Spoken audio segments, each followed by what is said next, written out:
Hi everybody, today is Monday, December 8, 2025. Oi, pessoal. Hoje é segunda-feira, 8 de dezembro de 2025, e nosso querido amigo Lasha Kasradze está aqui conosco. Lasha, já tivemos você aqui mais de 2 vezes, e espero que nosso público já o conheça.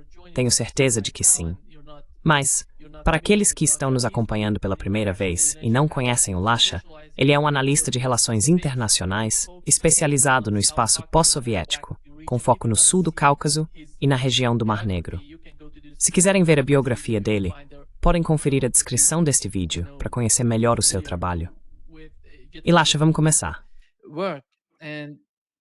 Lasha, let me start. I know that your background Eu sei que sua origem é da Geórgia, o que é muito importante para toda a situação no sul do Cáucaso e especialmente na Ásia Central. Nós também sabemos o que está acontecendo nessa região.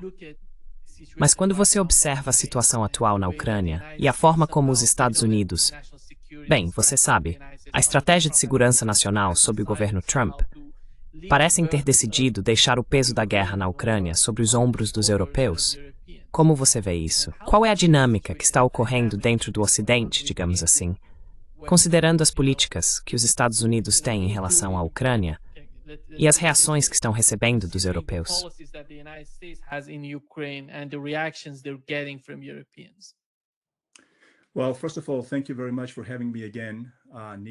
Bem, antes de tudo, muito obrigado por me receber novamente, Nima, e obrigado por essa calorosa introdução.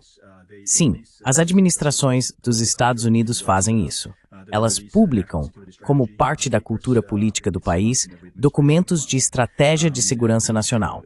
Acho que é uma vez por administração, em cada mandato, se não me engano. Eu estava lendo isso há alguns dias e tudo que posso dizer é que acho que está fortemente tendencioso. É uma grande ruptura em relação às visões anteriores de estratégia de segurança nacional, por assim dizer.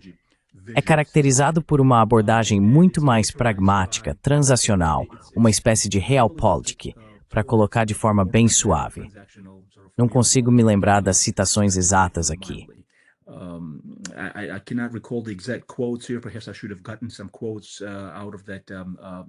Talvez eu devesse ter citado alguns trechos daquele documento.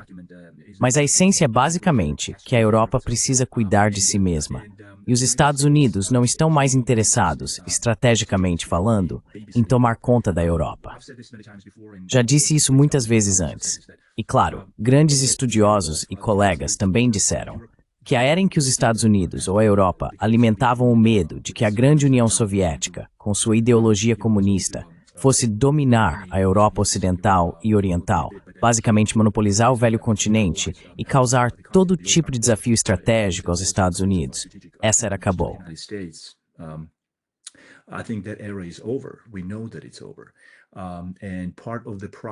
Nós sabemos que acabou.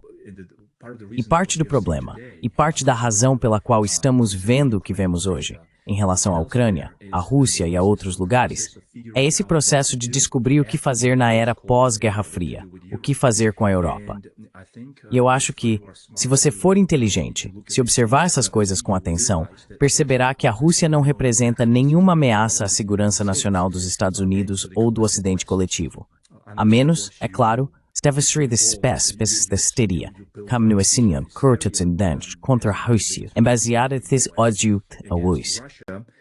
Based on their visceral hatred of Russia, of course, and you sort of E você meio que reinicia toda essa mitologia de que a Rússia está prestes a invadir a Ucrânia, sabe, dominar militarmente o continente europeu e representar algum tipo de ameaça existencial. Quero dizer, é risível até para mim dizer essas coisas. Isso me faz perceber o quão simplista e absurdo tudo isso é. E ainda assim, precisamos falar sobre isso em tempos de paz, certo? Na era pós-Guerra Fria, ainda precisamos falar sobre isso. E essa é a minha visão sobre o que esse documento diz. Há outras coisas também, só não consigo me lembrar delas agora.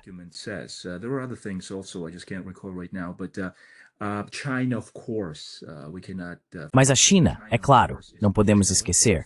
A China também representa um grande desafio para esta administração. Eles a veem como uma potência em ascensão e um possível hegemon regional. E com base nessa estratégia, o documento reflete essa visão. o que levanta ainda mais perguntas. Então, se a China, como todos sabemos, continua crescendo e se desenvolvendo economicamente, embora alguns digam que tenha atingido um platô, deixando essa hipótese de lado por um momento, vamos apenas olhar para a China como a tendência ascensão e o possível hegemon regional. Por que estamos brigando com a Rússia? Por quê? Why are we fighting with Russia? What is this? Why? Por que estamos desperdiçando recursos? Por que sacrificamos a Ucrânia? Este é potencialmente um dos países mais ricos da Europa, que poderia ter sido, se o Ocidente coletivo tivesse ao menos um pingo de ética moral, uma bússola ética, eles teriam fortalecido a Ucrânia. Teriam transformado o país em um estado muito desenvolvido e moderno. E, no entanto, olhe para a Ucrânia agora. Então, a questão passa a ser, estamos empurrando a Rússia para os braços da China ao agir dessa forma em relação à Ucrânia? E é claro que sim. A recente viagem de Putin à China, e depois há apenas alguns dias, ele voltou, acho que da Índia. Ele se encontrou com Modi. He was obviously there in India. He met with Modi. This shows that the entire sort of Eurasian Isso mostra que todo esse tipo de condomínio eurasiático, sabe, tá meio que puxando a geopolítica para aquele lado do globo. E essas forças de atração da geopolítica foram encorajadas, ou melhor, causadas e colocadas em ação pela política insensata dos Estados Unidos, baseada em visões de mundo neoliberais e neoconservadoras, de certo modo messiânicas. E veja, hoje estamos encarando o resultado, esse resultado desastroso do que o causou e o provocou. E até hoje as pessoas acham que a palavra provocado é controversa, mas eu não acredito nisso. Esta foi uma guerra provocada. A Rússia e Putin se esforçaram, o aparato de Putin e os estrategistas russos após o colapso da União Soviética, para se aproximar do Ocidente.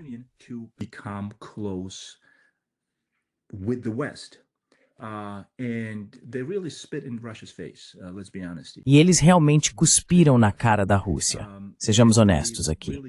Maltrataram a Rússia. Deram à Rússia apenas conversa fiada com toda aquela promoção da democracia, as ONGs e as terapias de choque do início dos anos 1990. Estavam realmente brincando com a Rússia. Enquanto muitas pessoas sérias no começo dos anos 90, incluindo George Kennan, é claro, sem falar em Kissinger e todos os outros, diziam que isso iria explodir na nossa cara. Mais cedo ou mais tarde, as consequências voltariam para nós. E é isso que estamos enfrentando agora. Claro, Mearsheimer também previu isso. E agora estamos testemunhando os resultados dessa arrogância, embora eu realmente acredite que tudo isso poderia ter sido evitado.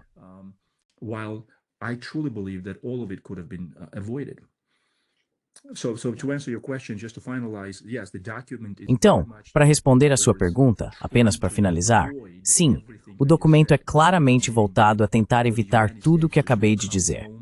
Ou seja, para que os Estados Unidos, de certa forma, voltem para casa, se acalmem e olhem para seus próprios problemas internos, América em primeiro lugar, certo? E encontrem uma maneira de talvez priorizar e compartimentar as questões de segurança nacional estrategicamente vitais para o país. Basta olhar para o globo, olhar para o mapa e escolher, mas não adotar uma abordagem simétrica, em que cada canto do mundo precise estar sob a influência do internacionalismo liberal ou da promoção da democracia e tudo mais. Esse é, em minha opinião, o essencial do documento. So that's the gist of the document, in my view. How does the United States see Russia today? Como os Estados Unidos veem a Rússia hoje? Sabemos que a guerra na Ucrânia está chegando ao fim, e mais cedo ou mais tarde, eles vão chegar a algum tipo de acordo, talvez um acordo na própria Ucrânia. Mas você mencionou como os Estados Unidos veem a China. Qual é o papel da Rússia na mente das pessoas que escrevem esses documentos? A estratégia de segurança nacional e tudo mais. Durante o governo Biden, tivemos a mesma política. Eles continuavam dizendo que a China é o principal competidor dos Estados Unidos. Então, como eles veem a Rússia? Qual é o papel da Rússia no pensamento deles? Eles realmente acreditam que podem separar a Rússia da China ou estão reconsiderando essa estratégia? Porque neste momento, não vejo como eles podem separar a Rússia da China. As coisas mudaram drasticamente. Qual é a sua opinião sobre isso? Drastically. Your take on that? Yeah, this is courtesy of, Sim, isso é cortesia de todo o establishment neoconservador. É o produto de um fanatismo ideológico. Tudo isso se baseia em um ódio visceral à Rússia. Podemos também entrar nos aspectos culturais disso, os eslavos sendo, você sabe, vistos como povos atrasados ou não ocidentais. E ainda assim, olhe para a Rússia, uma cultura enorme, literatura, um potencial imenso. Sim, é claro, a Rússia sempre teve problemas internos e econômicos. A corrupção sempre foi uma questão. A traição da elite russa sempre enfraqueceu o país. Mas ainda assim, veja, o sistema internacional passa por épocas de mudança, certo?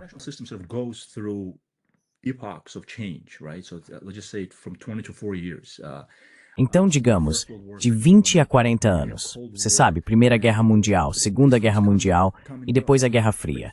Essas coisas vão e vêm.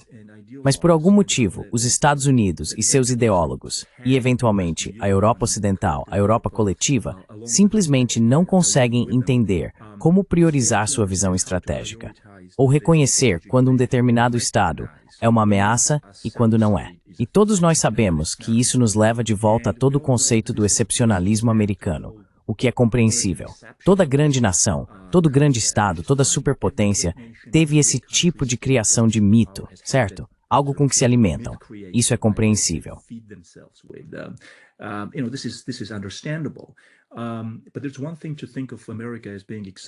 Mas há uma coisa.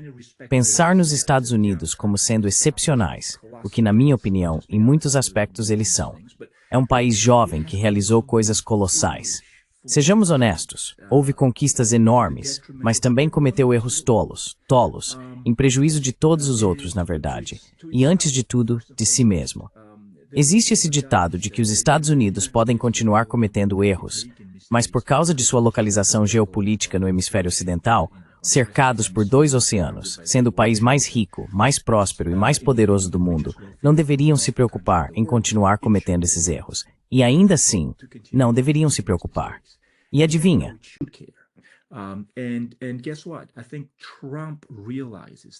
Acho que Trump percebe isso. Muitas pessoas disseram que agora, o instinto, sabe, aquele de que todo mundo fala, o instinto de Trump. O presidente Trump sabia, quando chegou ao poder, quando se tornou presidente, que essa loucura precisava ser interrompida. Agora, podemos dissecar suas verdadeiras intenções ou seus pensamentos mais íntimos e dizer que vinha de um coração puro, que ele não queria mais guerras, seja o que for.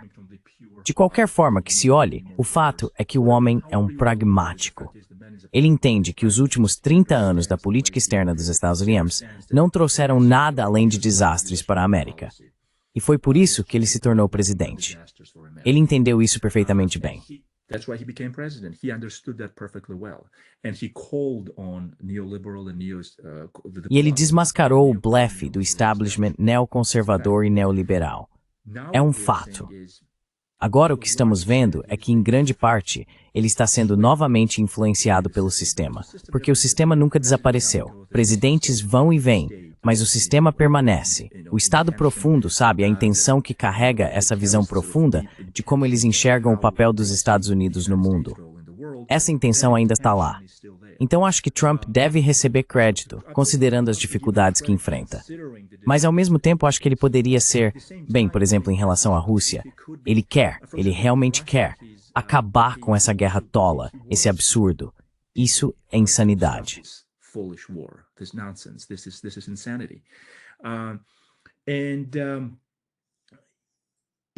Sabe, acho que as negociações que estão acontecendo, por mais inúteis que sejam, o plano de 28 pontos e tudo mais. Ele entende que, com a visita da COP e o encontro com Putin e com o genro de Trump, Kushner, estando lá com ele, tudo isso é teatro, claro.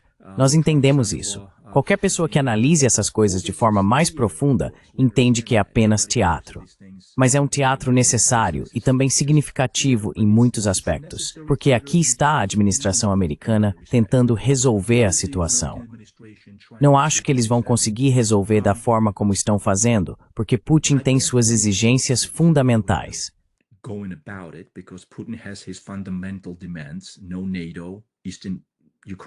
Sem OTAN. O leste da Ucrânia precisa ser cedido. Concessões territoriais devem ocorrer. E então, em um nível mais baixo, há toda a questão de proteger os russos étnicos ali, os grupos étnicos daquela região. Mas os principais pontos fundamentais são, você sabe, abrir mão da região de Donbass, com todos os 4 oblasts, além, é claro, de não haver OTAN. E eles simplesmente não conseguem encontrar uma solução, porque esse é o ponto fundamental. Se você quer uma solução, precisa atender a essas exigências. Ponto final. Mas ainda assim, para responder à sua pergunta, você sabe, Trump não vê a Rússia com aquele ódio visceral, nem de perto.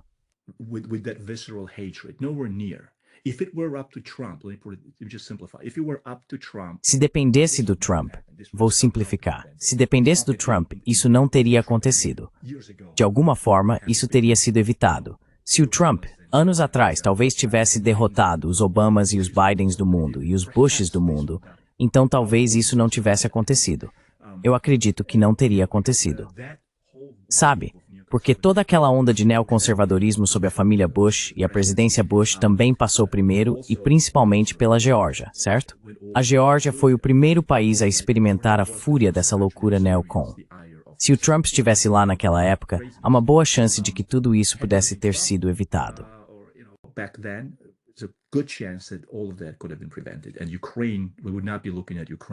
E a Ucrânia? Nós não estaríamos olhando para a Ucrânia da forma como estamos olhando agora. Então não, o governo Trump não tem nenhum ódio particular contra a Rússia. É o sistema. É o Estado Profundo. Em primeiro lugar, todos dizem que o Estado Profundo é uma teoria da conspiração. Não é uma conspiração. O Estado Profundo é parte integrante de qualquer Estado, basicamente. A questão é quão poderoso esse Estado Profundo é. E o Estado Profundo dos Estados Unidos é extremamente poderoso. Então, Trump realmente está lutando contra isso. Mas sabe, eu não acredito que ele compartilhe aquele tipo de ódio visceral pela Rússia, por assim dizer, com seus colegas em Washington.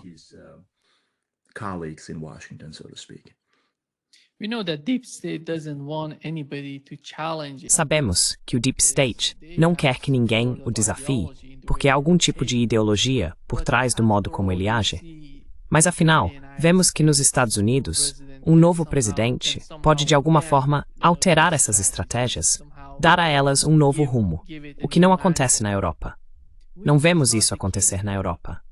Observamos algumas mudanças nos Estados Unidos durante o governo Trump, especialmente no que diz respeito às políticas em relação à Ucrânia, mas isso não está acontecendo na Europa. Como você vê a influência que a Europa tem na Ucrânia? How do you see the leverage Europe has in Ukraine? Because I don't know if you remember when Donald Trump came to Porque eu não sei se você se lembra, quando Donald Trump chegou ao poder, descobriram que a maior parte das comunicações com o governo Zelensky e com os ucranianos era conduzida pelos europeus, basicamente o Reino Unido, a Alemanha e a França. De alguma forma, a maior parte do trabalho de comunicação e inteligência era feita na Europa. E agora, com o governo Trump, a situação está ainda pior. Quase não há conexão entre os Estados Unidos e o governo da Ucrânia. Eles não se gostam, afinal, na minha opinião. Mas como você vê o papel da Europa? Porque, por um lado, pode-se dizer que a guerra na Ucrânia está chegando ao fim, mas, por outro, vê-se os europeus tentando desesperadamente continuar o conflito. trying desperately to continue the conflict. They're bringing up something so strange, for example. Eles estão levantando algo tão estranho. Por exemplo, os ativos russos congelados sendo usados na Ucrânia, não pela própria Rússia, mas pelos europeus. São eles que decidem como usá-los na Ucrânia. Mesmo que assumamos que eles realmente queiram fazer algo bom pela Ucrânia, reparações, empréstimos, coisas assim. Afinal, como você vê a influência que os europeus têm na situação na Ucrânia? Você acha que essa influência está diminuindo? Permanece a mesma de quando era o governo Biden? Ou você vê algum tipo de coordenação entre pessoas do establishment dos Estados Unidos e os europeus contra a administração atual?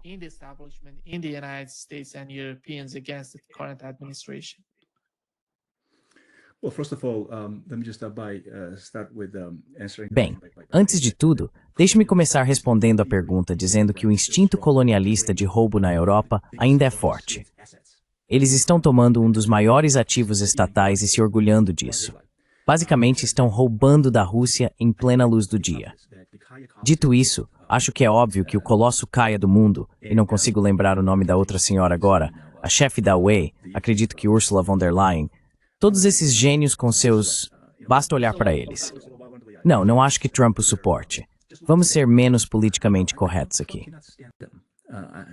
Let's be less politically correct here. How can anyone understand what these people are doing or why? Como alguém pode entender o que essas pessoas estão fazendo ou por quê? Antes de tudo, é um tipo de comportamento autodestrutivo. Eles andam por aí achando que podem reunir recursos militares para... Bem, eles falam sobre isso o tempo todo. Macron já disse isso antes. E agora estamos ouvindo fragmentos e indícios sugerindo que talvez estejam reunindo algumas tropas da OTAN para invadir ou desafiar a Rússia. Quero dizer, eles simplesmente não conseguem sair dessa histeria, desse ciclo vicioso. E quanto mais fundo cavam, mais difícil fica para eles admitirem que isso é um enorme problema. Claro, é algo ideológico, na minha opinião. Of course it's ideological, in my view. Of course this is also... Claro, isso também é aquela obsessão que mencionei, aquele ódio à Rússia. Mas isso é, veja bem, quero dizer que, olhe, o Reino Unido, com sua abordagem histórica e tradicional em relação à Rússia, ao Cáucaso do Sul e à região do Mar Negro, quer enfraquecer a Rússia, ou que quer apoiar, digamos, Erdogan e a Turquia para equilibrar forças contra a Rússia, assim como fez no passado, ou que quer ajudar a enfraquecer a Rússia apoiando a Turquia e todo o mundo túrquico, por exemplo. Sabe, essa era mais ou menos a visão, digamos assim, quando os bolcheviques chegaram ao poder em 1917. O Ocidente coletivo estava em pânico. In 1917, the collective West was panicking, UK especially was panicking that, Lenin declared... O Reino Unido, em especial, entrou em pânico porque, veja bem, Lenin declarou uma espécie de saída da Primeira Guerra Mundial. O pânico se instalou e eles acharam que a Rússia faria uma paz separada com a Alemanha e as potências centrais. Tentaram, então, se envolver nesse tipo de jogo geopolítico parasitário, achando que poderiam de alguma forma impedir isso. Em outras palavras, a Inglaterra, a Europa, a França, todos eles têm um histórico de tentar enfraquecer a Rússia geopoliticamente. O grande jogo, é claro, é uma peça central dessa análise. Mas o que é isso hoje? O que eles querem da Rússia agora? Veja, a Rússia está se dando bem com a Turquia. Russia is getting along with Turkey. Of course, Russia and Turkey have Claro, a Rússia e a Turquia têm uma relação fraturada e cheia de conflitos, mas isso é coisa do passado, certo? Todo mundo entende, e eu vou entrar nessa questão de pânico sobre o enfraquecimento da Rússia na Ásia Central que está rolando agora. Todo mundo entende que a Rússia e a Turquia vão discutir sobre o Mar Negro. O Acordo de Montreux de 1936 deu à Turquia o controle dos Dardanelos e do Bósforo, que regulam o acesso ao Mar Negro. Mas a Rússia tem lidado com isso. A Rússia está bem com isso. Eles estão trabalhando juntos. Há comércio. Acho que a Rússia estava construindo algumas usinas nucleares na Turquia. Então a relação é paradoxal em muitos aspectos, mas o brilhante corpo diplomático da Rússia tem administrado isso muito bem. Has been managed perfectly well. Erdogan understands this even after Erdogan had given Erdogan entende isso, mesmo depois de ter fornecido drones e outros equipamentos para a Ucrânia. Veja, a Rússia e a Turquia não entraram em guerra uma com a outra. A Turquia é um país da OTAN, obviamente. Entende-se nos bastidores que isso é apenas uma disputa, certo? Então, por que estou dizendo tudo isso? O contexto aqui é que me parece que os chamados leões fundadores do mundo não parecem entender isso. Os Macrons do mundo não parecem entender isso. Haverá disputas, claro, mas há uma diferença fundamental entre discutir e administrar, com base em interesses de segurança nacional, sua relação com, digamos, estados litorâneos e a Turquia, por exemplo, no Mar Negro, no sul do Cáucaso, em toda essa região. E é algo completamente diferente sair por aí exportando esse ódio ideologicamente motivado a um Estado, o que provoca um potencial desastre, um desastre regional.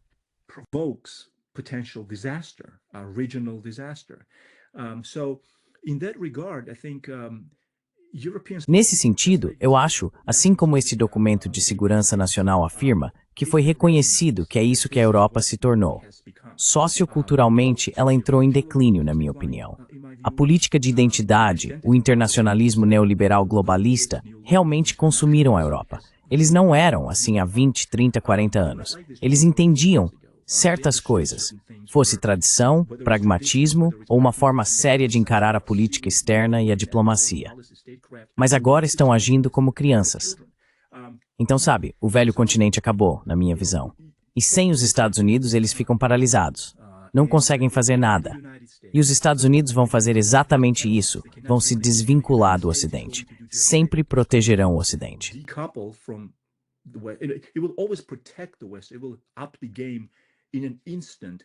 Isso elevaria o nível do jogo instantaneamente se enfrentasse um desafio sério, um tipo sério de problema geopolítico, de segurança nacional.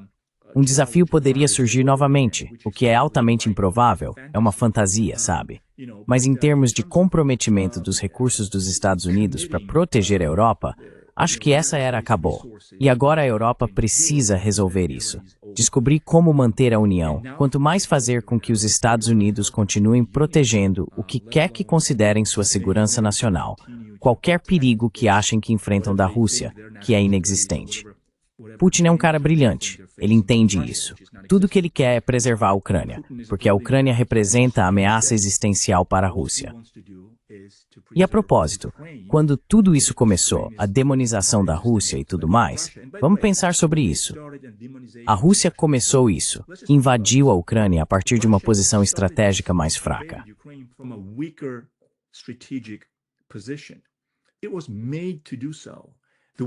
Foi feito para isso. O Ocidente coletivo, entendeu que a Ucrânia é o coração da Rússia. E foi exatamente esse o ponto fraco que eles descobriram, certo? Tentaram provocar esse espaço geopolítico, sabendo muito bem que isso representaria uma ameaça existencial para a Rússia e que a Rússia reagiria. A única esperança, uma esperança primitiva, era que ao agir, ao invadir ou ao defender seus interesses de segurança nacional, a Rússia fosse à falência. E que a União Soviética, sabe, de certa forma, se tornasse uma União Soviética 2.0. Que a Rússia entrasse em colapso, então todas essas hienas das corporações ocidentais e afins entrariam, conduziriam outra rodada de terapias de choque e realmente prostituiriam a Rússia para o resto do mundo.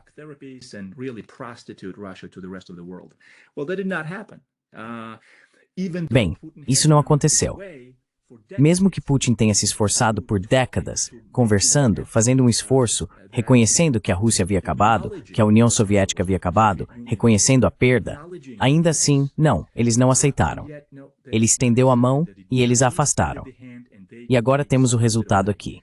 E tudo isso é por causa disso. Bem, não tudo, obviamente, mas em grande parte daquela histeria que tomou conta do velho continente, apoiada pelos neoconservadores em Washington. Acho que tem muito a ver com isso.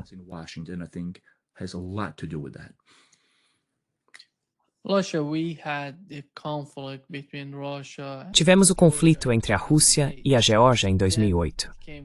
Depois veio a guerra entre a Rússia e a Ucrânia. Qual é a lição para os países do sul do Cáucaso e da Ásia Central?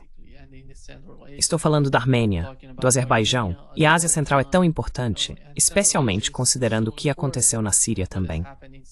Como você vê a lição para esses países? Porque, afinal, a prosperidade da região criaria uma atmosfera em que todos poderiam crescer juntos. Se seguirem pelo outro caminho, o caminho oposto, eles vão destruir tudo.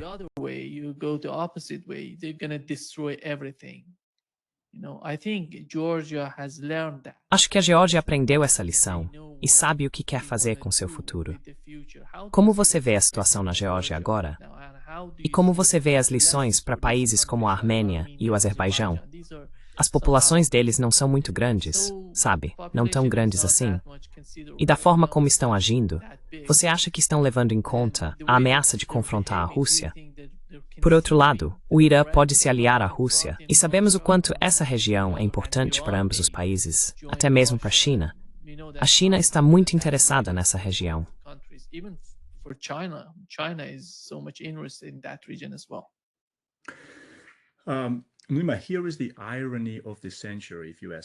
Nima, aqui está a ironia do século. Se você me perguntar, é um paradoxo. Digamos apenas que na era pós-Guerra Fria, após o colapso da União Soviética, todas essas repúblicas acreditavam em uma única coisa: o Ocidente está chegando. Seremos salvos. A boa vida está ao nosso alcance. Aquele monstro soviético desapareceu e ficaríamos bem. Porque a América viria, gastaria muito dinheiro, faria a construção de nações, do tipo que todos conhecemos do pós-Segunda Guerra Mundial, no Japão, na Coreia do Sul e tudo mais. E agora chegamos ao ponto em que não, o caminho para a paz não é com os Estados Unidos, mas com a Rússia. E aqui estão as pessoas. Provavelmente serei criticado por isso. Mas qualquer um que pense seriamente em geopolítica, interesses de segurança nacional, rivalidade entre grandes potências, entende isso.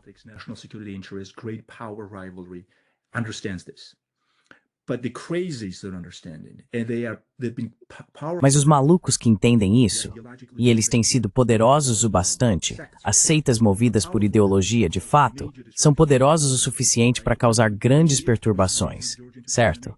Para contribuir bastante para a invasão da Geórgia pela Rússia em 2008. Quando a verdade é que, por trás de tudo ou nas entrelinhas, a questão é que não, você não luta. Se quiser estabilidade, desenvolvimento econômico, comércio, ganhar dinheiro e ter uma chance incomparavelmente melhor de paz e estabilidade na região, é preciso encontrar um terreno comum com a Rússia. Quão tolos podem ser os pequenos estados, com 3,7 milhões de pessoas na Geórgia, e a Armênia ali com 4 ou 5 milhões, mesmo com o lobby muito poderoso da Armênia no Ocidente? Quão tolo você precisa ser como líder? E o Azerbaijão passou por isso, aliás, no início dos anos 1990, com o Elchibey.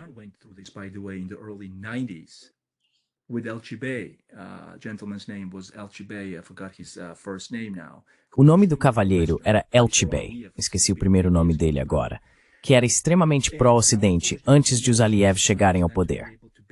E quão tolo é preciso ser para não ver os sinais, para não conseguir fazer alguns cálculos estratégicos básicos e dizer, veja, temos esse vizinho do norte, equipado com o maior arsenal de armas nucleares, e por mais feio, pobre e decadente que parecesse na época, estou falando do início dos anos 1990, o que estávamos pensando? Que iríamos provocá-lo a mando de Washington e Bruxelas, e seríamos os primeiros a ser atingidos. Mesmo que a Rússia perca a guerra contra o Ocidente, nós ainda perderíamos, como as pequenas nações do sul do Cáucaso.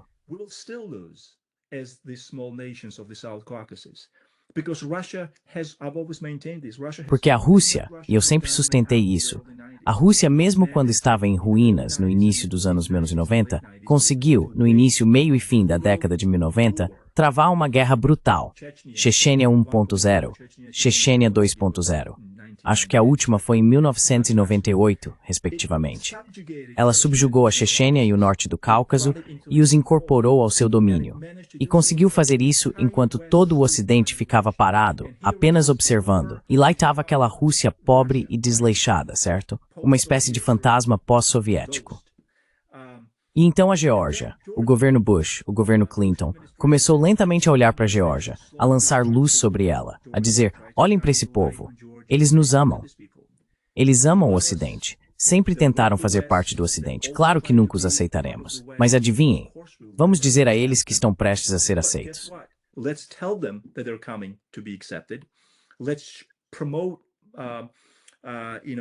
Vamos promover, sabe, essa brilhante farsa de propaganda, certo? Você sabe, promoção da democracia, direitos humanos. Então, é claro, vamos aumentar a aposta e dizer a eles que vamos torná-los membros da OTAN. E vamos apoiar, se não nomear diretamente, líderes realmente perturbados como Saakashvili, que podemos facilmente convencer de que ele vai entrar na OTAN e que vamos ajudá-lo a recuperar a Ossétia do Sul e a Abkhazia. Ah, e com a ajuda dele, podemos restaurar a integridade territorial da Geórgia. Vamos continuar dizendo essas coisas a eles e ver o que acontece. E então vem 2008. E isso é exatamente, eu acho, eu sei, a causalidade disso está diretamente relacionada a isso, na minha visão. Sabe? Talvez não inteiramente, foi uma combinação de fatores.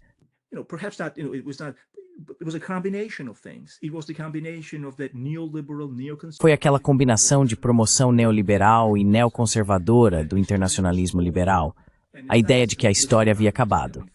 E não é algo tão simplista, obviamente. Quero dizer, o Fukuyama escreveu coisas em seu livro que desafiam a própria tese dele. Mas basicamente essa era uma proposta fadada ao fracasso. Quero dizer, era uma causa perdida. Hoje continua sendo uma causa perdida. E muitas pessoas, incluindo o próprio Fukuyama, eu acho, admitem isso. Sabe, aquela ideia de que a história havia acabado, de que as fronteiras não importavam, de que a União Soviética, só porque desapareceu, significava que a Rússia agora se ajoelharia diante de nós. E que se conseguíssemos apenas instalar, ou ajudar a instalar, liberais no Kremlin como Vladimir Karamurza, ou sabe, agora... E sabe, o Ocidente adora isso, certo? Então, basicamente, esses são barões ladrões, não é?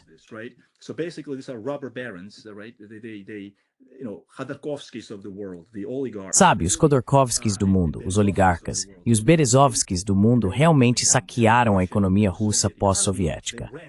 Fugiram, deixaram o país, e o Ocidente os recebeu de braços abertos, certo? Agora o Khodorkovsky é tratado como uma espécie de lutador pela liberdade. Aqui vai um exemplo cômico. Na Geórgia, uma mulher radical que agrediu um policial durante os protestos foi presa e condenada. E o Ocidente, a Europa, acho, deu a ela, ou melhor, concedeu a ela, o prêmio Sakharov. Sakharov era o físico nuclear, certo? Então, de repente, são os mártires, os lutadores pela liberdade.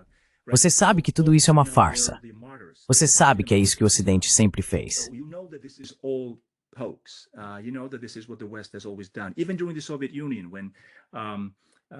Mesmo durante a União Soviética, quando as pessoas conseguiam fugir do país, eram recebidas no Ocidente como campeãs de bem, de liberdade, eu acho.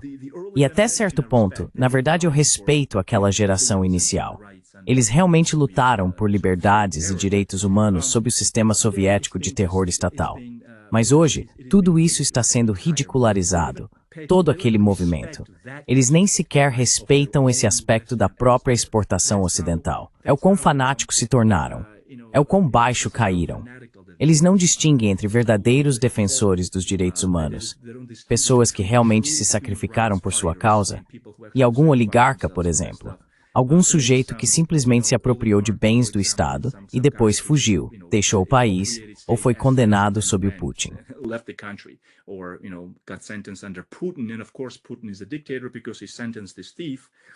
E claro, Putin é um ditador, porque condenou esse ladrão a 10 anos de prisão.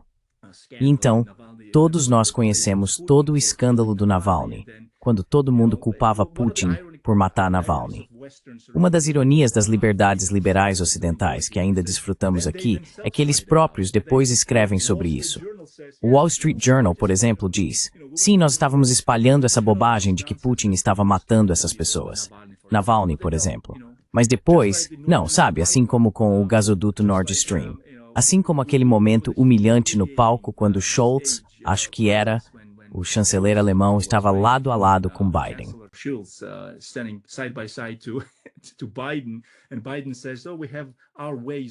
E Biden diz: nós temos nossos meios de destruir o gasoduto. E então, é claro, a culpa foi da Rússia. Alguns meses depois, o Wall Street Journal escreve que foram os ucranianos, em nome da Ucrânia, e dos Estados Unidos, é claro, que explodiram o gasoduto. Então, esse é o tipo de sequência caricata de eventos pela qual temos passado. E acho que isso está chegando ao fim, finalmente. Bem, talvez isso seja um pouco extremo, não quero exagerar. Na verdade, não está chegando ao fim. Isso sempre vai estar presente, apenas foi contido pelo presidente Trump e sua visão de mundo, e também pelo retorno de um tipo de mundo multipolar. Mas o mesmo se aplica à Armênia, obviamente. Estamos falando disso, certo? Se eles continuarem nesse caminho, o que a Armênia está fazendo?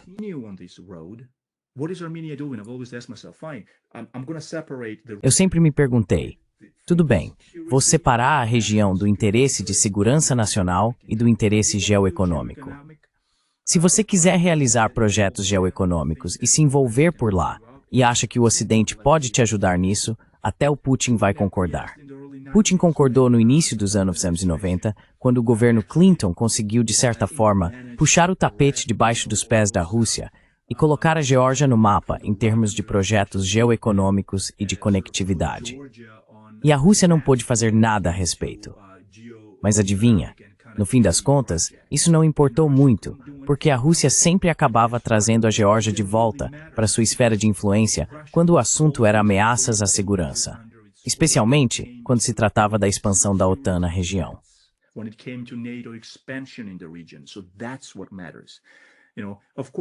Então é isso que importa. Claro, a Rússia será flexível e pragmática quando se trata de questões geoeconômicas e comerciais. Mas, novamente, se você observar a alternativa, como a Rússia se colocou de forma brilhante à disposição da China e da Índia, ela está vendendo sim a um preço com desconto. Não é tudo perfeito, mas a Rússia está indo muito bem, pelo que podemos ver, fazendo negócios com a China no comércio, fazendo negócios com a Índia. Essa viagem foi enorme. Aliás, a viagem de Putin à Índia foi uma conquista enorme, na minha opinião. E tudo isso mesmo com China, Índia e Paquistão presentes. Há, obviamente, um conflito regional que sempre esteve em segundo plano, é claro. Mas isso não parece fazer muita diferença. Does not seem to make much difference. Both China and India are getting along with Russia. Tanto a China quanto a Índia estão se dando bem com a Rússia. Putin afirmou que o papel de Moscou não é criar uma cisão entre esses dois países na região. Eles só querem comerciar e buscam equilibrar, ou melhor dizendo, fortalecer o continente eurasiático. Talvez até criar aquele condomínio Rússia-China no continente eurasiático que sempre aterrorizou o Ocidente. E se isso acontecer, e está acontecendo, como podemos ver, então será um checkmate. O Ocidente será domado, na minha opinião, pelo menos em termos relativos. E presidentes como Donald Trump dirão, ok, pessoal, não podemos sair atropelando e esmagando todos que discordam de nós. Aqui está a China, aqui está a Rússia.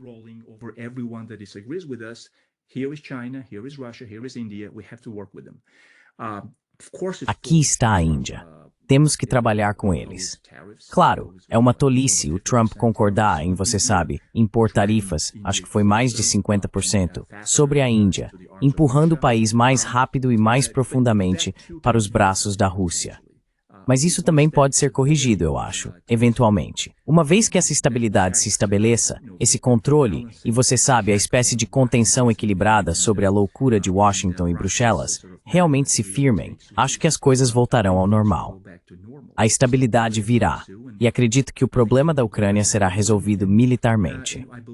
Trump não conseguirá resolver isso diplomaticamente, porque eles simplesmente não conseguem enfrentar ou responder às questões fundamentais que Putin levantou.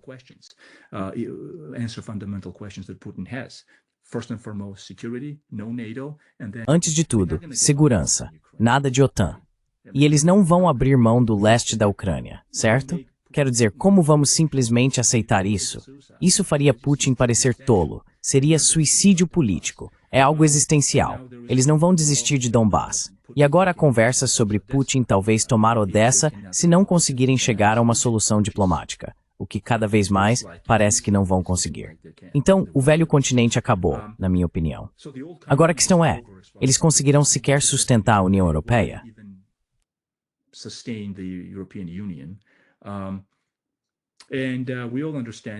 Todos nós entendemos que, sabe, é a guerra da Rússia com a OTAN.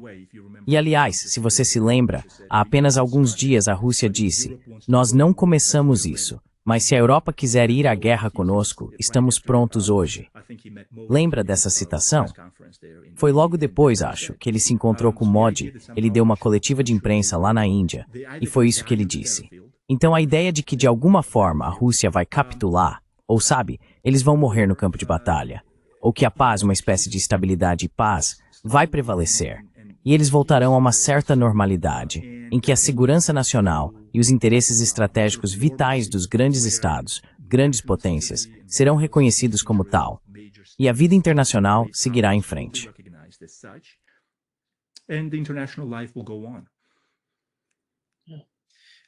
Na verdade, ele disse isso depois da reunião que teve com Steve Witkoff e Kushner. Ele afirmou que se a Europa quiser nos atacar, a resposta da Rússia será diferente do que estão vendo na Ucrânia. Exatamente, correto.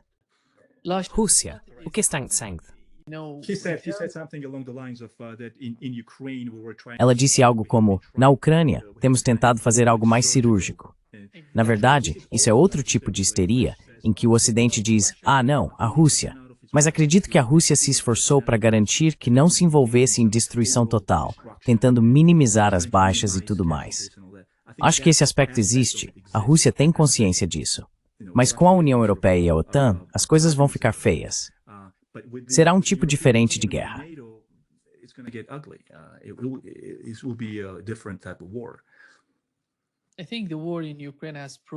Acho que a guerra na Ucrânia provou que os Estados Unidos não podem vencer uma guerra contra a China ou a Rússia, porque qualquer guerra convencional poderia se tornar nuclear.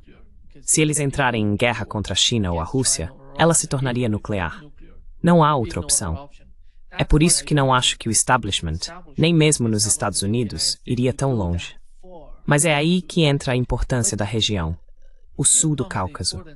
Veja os últimos movimentos do governo britânico indo para o sul do Cáucaso, tentando manipular as coisas, até mesmo se aproximando da Turquia e da Ásia Central. É disso que eles estão falando. Central Asia, they're talking. These moves on the part of the Europeans, specifically. Essas ações dos europeus, especificamente não todos, mas principalmente o Reino Unido, mostram o que eles fariam se a guerra na Ucrânia, sabe? Já que a guerra na Ucrânia falhou completamente em diminuir o poder e a dominância da Rússia naquela região. E o que mais eles podem fazer? Eles não podem travar uma guerra convencional contra a Rússia e a China. Então tudo se resume à mudança de regime. Você viu a guerra contra o Irã, o ataque ao Irã? O principal objetivo era a mudança de regime no Irã. Agora, imagine se tivesse acontecido no Irã. O que poderia ter acontecido com toda a região? Teria sido devastador. Eu não acho que acabou. Não acabou. Eu realmente não acho. Não, não acabou agora. Tenho certeza de que não acabou. Mas eles sabem que o governo do Irã está totalmente preparado. Sabe, a guerra no Irã, eles vinham se preparando para essa guerra, esse ataque ao Irã, há 22 anos. O próprio Donald Trump disse isso. Não é como se eu estivesse inventando coisas. Ele disse que eles estavam preparados há 22 anos para atacar o Irã. Olhando para o que Israel fez, foi uma operação enorme, aliás. Nas primeiras 8 horas, eles pegaram todos os iranianos de surpresa. Eles não sabiam o que estava acontecendo. Mas afinal, Lasha, quando você olha para toda a região, acha que vamos ver algum tipo de mudança de regime? Tenho certeza de que, ao ver o que está acontecendo no Irã, como vi durante a guerra, isso não vai acontecer no Irã. Pode ser em outro lugar. Não sei onde seria. A Geórgia é um deles. O Azerbaijão ou a Armênia vão seguir nessa direção. E o que mais eles podem fazer nessa região? What else can they do in that region? Bem, a Geórgia teve aquele primeiro gosto de mudança de regime. Basicamente foi chamada de Revolução das Rosas, quando Saakashvili chegou ao poder, e ele chegou ao poder com enorme apoio. O que é verdade, apoio interno, quero dizer. Olha, prever com certeza, excluindo a possibilidade de outra mudança de regime ou algum tipo de revolução colorida acontecendo, acho que seria tolice. Ninguém pode prever isso. Mas sob esta administração, a probabilidade de isso acontecer é muito baixa. Sabe, independentemente do que se pense de Trump ou de sua administração, agora vemos Marco Rubio tentando puxá-lo para o sul, certo? Com a Venezuela e toda essa loucura acontecendo por lá.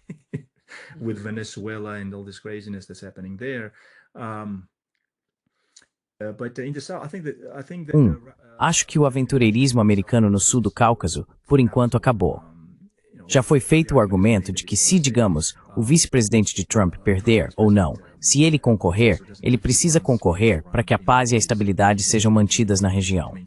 Sabe, se isso acontecer, então é claro que existe o perigo de os neoconservadores voltarem com força total.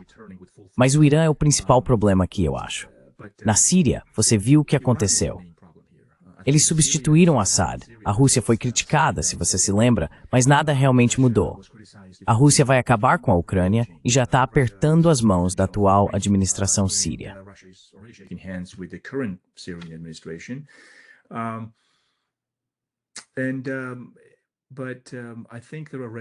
Mas acho que existem linhas vermelhas. Acho que o Irã é uma linha vermelha para a Rússia. Porque a Rússia sabe que ele é o ponto de partida para o restante do desastre regional que pode se seguir. E acredito que, se os interesses israelo-americanos prevalecerem e derrubarem o regime iraniano, então, sabe, a Turquia vai meio que se alinhar com eles. ela se sentirá fortalecida em termos de sua visão turcomana na Ásia Central, especialmente em relação ao Azerbaijão. E acho que a Rússia ficará em desvantagem estratégica. Portanto, considero o Irã a república-chave da região, o país-chave da região. Mas não acredito que a Rússia ficará parada assistindo à queda do regime iraniano. Russia will stand by and watch the Iranian regime fall. Eu estrategicamente falando, acho que com o corredor de Zangezur e os projetos geoeconômicos, já é um problema para a Rússia se o Irã for excluído. E é por isso que isso está sendo feito. O corredor de Zangezur, sabe, daria mais poder regional a Israel, apoiado, é claro, pelos Estados Unidos e pelo Ocidente coletivo. E embora seja difícil imaginar qualquer conflito surgindo entre a Rússia e Israel, o que importa para a Rússia é o que está por trás disso. É a influência. E como todos sabemos, desde os tempos da Guerra Fria, a Turquia sempre foi meio que implantada como membro da OTAN na região, sob Kennedy, por exemplo, e Khrushchev, quando estacionaram foguetes contra a União Soviética na Turquia.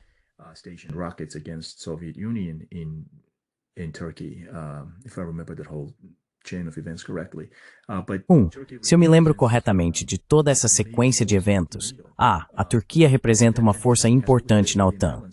E ela sempre desempenhou um jogo de equilíbrio brilhante entre a Rússia, o Irã e os Estados Unidos. Mas sabe, no fim das contas, acho que a Turquia vai escolher o Ocidente. Ela vai escolher o Ocidente. Se a região explodisse e entrasse em colapso, acho que ela escolheria o Ocidente. E acho que permitiria que o Ocidente a usasse contra a Rússia, na real. E sabe, mesmo que a Turquia é palestina, it's assim visto um tio.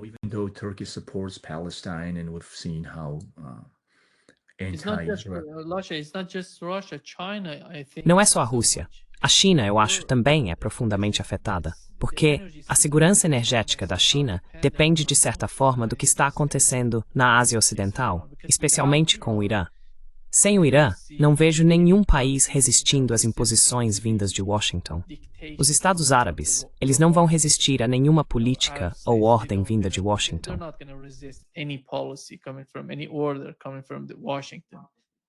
Você quer dizer sem os interesses da China?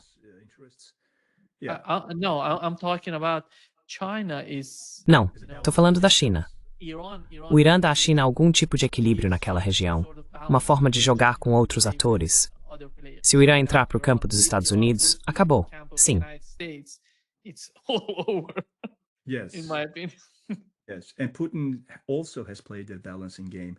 Sim, e Putin também tem jogado um jogo de equilíbrio com o programa nuclear do Irã. Ele tem usado tanto incentivos quanto punições contra o Irã, dependendo principalmente de como via seu papel em relação a Washington. Mas sim, se a região perder o Irã, por exemplo, para o Ocidente, acho que haverá uma grande mudança. E acredito que China, Índia e Rússia o apoiarão. Toda essa configuração eurasiática atual que estamos vendo, as forças geopolíticas estão surgindo ou retornando, eu diria, apresenta um bom contrapeso às operações de mudança de regime desenfreadas na região.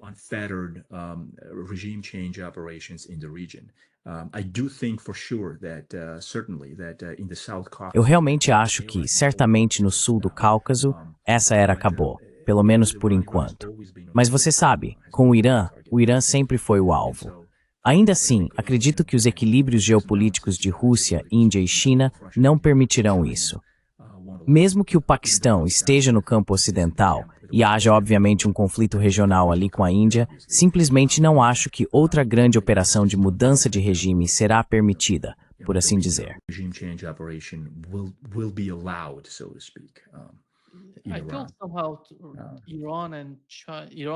Eu estava pensando em como o Irã e a Rússia estão tentando se aproximar do Paquistão. Eles estão tentando fazer algo por lá. Tivemos o chefe do Conselho de Segurança Nacional do Irã indo ao Paquistão e dizendo: estamos preparados para tudo. Tudo está aberto, cooperação total.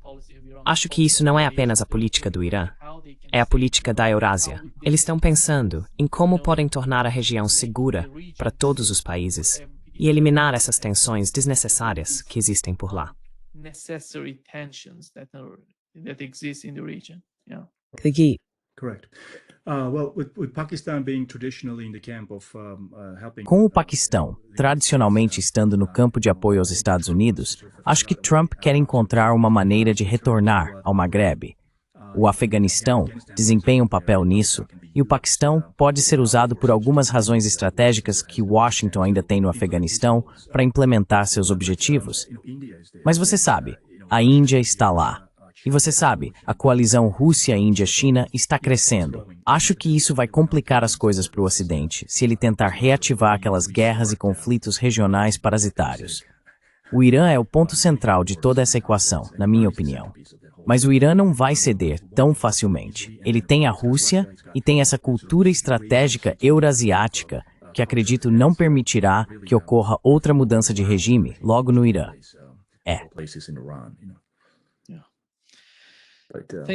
Muito obrigado, Lashaka Sradzi, por estar conosco. Sempre um grande prazer, meu irmão. Thank you so much for having me again. Muito obrigado por me receber novamente.